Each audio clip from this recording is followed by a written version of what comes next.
नमस्कार। बिहार पर विचार और जो नंदी और गाय की व्यथा पे हमने पूर्व में कहा, आज उसके आगे और भी कुछ कहना चाहूँगा जो कि बिहार के लिए महत्वपूर्ण है, भारत के लिए और यकीनन पूरे विश्व के लिए भी बहुत महत्वपूर्ण है। एक किताब लिखी है चाइनीज़ ने, द लाइट ऑफ एशिया। उसमें महाभारत है, उसमें रामायण है, गीता है और भारत के सारे धर्म ग्रंथ हैं। लेकिन उसके संपादकीय में वो लिखता है कि मुझे यह समझ नहीं आता है कि जिस धरती में इतने महान लोग पैदा हुए, जिस धरती पर इतने महान ग्रंथों की रचना हुई, वह क्यों कर गुलाम हो गया है और आज भी गुलामों की तरह ही जी रहा है। कहीं एक तरफ से बदमाशी का मुकाबला नहीं कर पाता, वहाँ लोग नारा देते हैं कि हिंदू एकजुट नहीं होते और कई बार आम गाली भी दी जाती है, जिसने माँ का दूध पिया है वो आ जाए, और तब भी लोग नहीं आते। तो कारण क्या है? जाहिर है कि दूध का संबंध अंतर्मन से है, और अगर दूध में विकृति आ जाए, दूध का स्रोत खराब हो जाए या दूध देने वाले की मानसिक दशा खराब हो, तो यह सब स्वाभाविक है। पूर्व में हम कहे कि भारत में आक्रमण जो इतिहास में दिखाई देता है वो चाणक्य के काल से नालंदा में, तक्षशिला में दिखाई देता है कि विदेशी आक्रांताएं शुरू हो गए हैं। ये करीब 2500 वर्ष है। ये तभी का समय है जब नंदी को बधिया किए जाने लगा। प्रकृति के बजाय कृषि पर ज्यादा जोर दिया गया। ऋषियों ने शायद मुख मोड़ लिया, जंगलों की तरफ चले गए। चाइना में कहते भी हैं कि लाओ से शहर से ऊब गए तो वो जंगल में चले गए। यह भी वही समय है जब चाइना की बर्बादी शुरू हुई। भारत की बर्बादी भी कमोबेश इसी समय शुरू हुई। तो एक गुणवत्ता दूध की होती है कि अगर नंदी बधिया कर दिए गए हैं और बहुत सारी गायों के साथ एक ही नंदी है और उनके जो आगे संतति उसके साथ भी वही नंदी, और फिर आज कृत्रिम गर्भाधान, वह पता भी नहीं कि कहाँ से आया है, उसका पिता कौन है, डेनमार्क का है, स्पेन का है, तो ये विकृति आना स्वाभाविक है। तो जो गाली दी जाएगी इसका जवाब नहीं दे सकते आप। ये चीजें अगर जागना है तो गांठ जितनी पुरानी हो गई वहां तक जाना ही होगा। आप सोचें कि ऐसे ही हो जाएगा, एक सत्ता बदल लेंगे, मनमोहन की जगह मोदी आ जाएंगे, उससे कुछ होने जाने वाला नहीं है। गाय माँ माँ चिल्लाते रहेंगे, साधु संत भारत की प्रजातियों की गाय पाले रहेंगे, नंदी नहीं पालेंगे, बैल बना देंगे और बोलेंगे कि गाय बहुत उपयोगी है इसलिए हमने उसका माँ का दर्जा दिया है।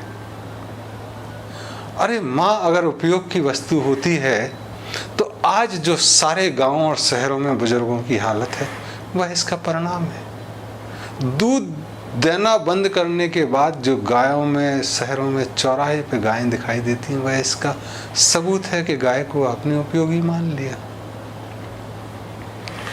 और यह भारत की दशा है। चूंकि हिंदू समाज जो सनातनों की ऑफस्प्रिंग कही जाती है, जो ज्यूज भी कहे जाते हैं, कि सीधे सीधे सनातन धर्म से अगर कोई आज के समय में धर्म दिखाई देता तो वो हिंदू है। और इस हिंदू धर्म से बौद्ध, जैन और बाद में सिख धर्म आया, और वहाँ ज्यूज से ईसाई, मुस्लिम ये आए। तो जो बैलों की दशा हमने देखी कि एक बार बैल बना दो तो उसको नियंत्रण करना आसान है, उससे जिंदगी भर काम कराना आसान है। तो सारे धार्मिक संगठनों ने आदमियों को बैल बनाने की कोशिश की और त्याग की बात की कि हम प्रकृति की बात कर रहे हैं, हम धर्म का प्रचार कर रहे हैं, और ये बहुत बड़ा त्याग होगा। बुद्धत्व में इसकी शुरुआत हुई। इसकी देखा देखी क्रिश्चियन धर्म ने भी फादर बनाए कि चीजें हम देखें। इसको देखा देखी जैन नग्न साधु घूम रहे हैं, जैसे सब महावीर हो जाएंगे, सोचते हैं। महावीर एक दशा है, उसके बाद दिशा बदली। आज आप सोचते हैं कि वैसे कपड़े पहनने लगे या कपड़े उतार दें तो वो हो जाए, वो संभव नहीं होता। कुछ धर्मों ने यह भी किया कि उन्होंने लोगों को कैस्ट्रेट करना शुरू कर दिया। तो आप कई धर्मों में सुनेंगे, कई देशों में, कि रनिवास के बाहर जहाँ रानियाँ रहती थी उसके बाहर गुलाम, वो नपुंसक रहते थे। तो इतनी संख्या में प्रकृति नपुंसक पैदा नहीं करती, तो उन्होंने वाकई में नपुंसक पैदा ही करना शुरू कर दिए, गुलाम बना। ये विकृतियाँ चली। और आज फिर इसके बाद जब राजनीतिक संगठनों में आया तो शादी कर लो भाई, क्योंकि आदमी को कैस्ट्राइज करना थोड़ा दिक्कत होता है, तो उनको मानसिक रूप से कैस्ट्राइज किया गया, कम्युनिस्टों को, फिर आरएसएस में, और ये विकृति बहुत ज़्यादा हो गई। आज अगर हम देश के गौरव के उत्थान की बात करते हैं, या पूरी दुनिया एक जेल की तरह हो गई, इससे निकलने की बात करते हैं, तो मेरा इन सभी संगठनों से निवेदन है कि उनको तो अनुभव भी होगा कि भाई कैसा होता है बैल बनना सांड से, तो इससे ऊपर उठें। और व्यभिचार जो समाज में फैला है वह इसकी ऑफस्प्रिंग है, वो ख़त्म हो ही जाएगा। तो मैं आरएसएस से सबसे पहले निवेदन करूंगा कि वो जो शादी का त्याग दिखाते हैं, वह लोगों को बेवकूफ़ बनाना है, वह बंद करें। शीर्ष संगठन उनको शादी अलाउ करें। और फिर जो त्याग के कारण आता है, जिसका वानप्रस्थ आ गया, जैसे मैं आ गया हूँ, जिस उम्र में जिम्मेदारी पूरी कर ली, अब मेरे लिए बहुत ज़्यादा अंतर नहीं पड़ता। तो इस उम्र में आके आप करेंगे, अगर आप में इच्छा है सेवा, तो सेवा करें, लोगों का काम करें, सहयोग करें। और सेवा बड़ों की होती है तो कुछ ज्ञान आएगा। तो ये विकृतियाँ ठीक करने की हैं। आप ये विकृति ठीक करेंगे तो आप पाएंगे कि कुछ वर्षों में दूध के उत्पादन की कमी हुई, चाय की बिक्री, कॉफ़ी की बिक्री, जो छद्म जीवन है उसमें कमी हुई। तदुपरांत घास की रिक्वायरमेंट कम हुई, तो आप वहाँ पेड़ लगा सकते हैं। चीनी की रिक्वायरमेंट कम हुई, वहाँ आप पेड़ लगा सकते हैं। तो ये जो भारत में कहते हैं कि 5 माएँ हैं, धरती माँ, आकाश पिता, जिसने जन्म दिया वो माँ और पिता, गाय माँ नंदी पिता, गंगा माँ समुद्र पिता, और मातृभाषा माँ और शब्द ध्वनि पिता। ये पांचों का श्राप से मुक्ति पाने का मार्ग है, और गौरव का मार्ग उसी से प्रशस्त होगा। तो हम लोगों से निवेदन करेंगे, चेतावनी हम नहीं देंगे, क्योंकि चेतावनी प्रकृति बहुत दे रहा है। सारे तरफ विकृति आ गई हैं, चाहे वह नदियां हों, वह धरती हो। उन सब से निकलने के लिए जो सबसे ज़्यादा सनातन के करीब है, हिंदू, और ज्यूज भी अपने आप को कहते हैं कि वो सनातन के सबसे करीब है, इनकी प्राथमिक जिम्मेदारी है कि वह छद्मता से ऊपर आए और पूरी दुनिया में निवेदन करें कि छद्मता से ऊपर आए। धर्मों को राजनीतिक संगठन ना बनाए। प्रचार प्रसार करके तुम लोगों को क्रिश्चियन बना सकते हैं, मुसलमान, लेकिन आंतरिक रूप से फेथ डिस्टर्ब कर दोगे तो आदमी कहीं का नहीं रहेगा।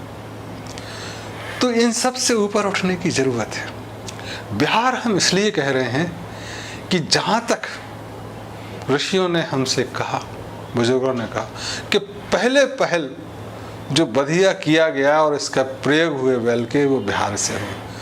तो जहाँ गांठ पड़ी है और जहाँ से बर्बादी शुरू हुई, वहाँ तो शुरू करना ही होगा। तो बिहार की जनता का सबसे पहले उत्तरदायित्व बनता है कि वह गाय की सुरक्षा माँ वैसे ही नहीं कहे, उस पर अत्याचार बंद करे। और जैसा कि हम पूर्व में कहे कि इस चुनाव में हम लोगों का समर्थन करेंगे उनका जो ऑक्सीटोसिन का इंजेक्शन बंद कराए, जो कृत्रिम गर्भाधान बंद कराए, जो चाय कॉफ़ी शासकीय भवनों में शासकीय उत्सवों में बंद कराएं, मंदिर मस्जिद गुरुद्वारों की आवाज़ बंद कराएं, तो मैं उनका समर्थन तो करूंगा ही। पेड़ लगाने का तो राजनीतिक रूप से, धार्मिक रूप से, आर्थिक रूप से और सामाजिक रूप से ये चारों तरफ से जिम्मेदारी है कि हम नंदी को बधिया करना बंद करें, गायों पे अत्याचार करना बंद करें।